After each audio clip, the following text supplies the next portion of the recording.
Magbabahagi po ako sa inyo ng orasyon po.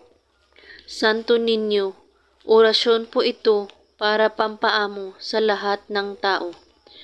Una, magdasal muna ng isang Ama namin at bago lumabas ng bahay ay banggitin lang ang orasyon. Lahat ng taong makakasalubong mo ay yuyuko sa iyo. Narito ang orasyon. Jesus, Jesus, Santa Cruz, Espiritu Niño, lahat kayo ay aamo sa akin. Gawin lang ito kahit anong oras at araw, basta't buwang inyong paniniwala sa paggawa at walang ibang iniisip at pagdududa. At kung may katanungan po kayo ay magko-comment lang po sa baba. Maraming salamat sa panonood. May God bless us all.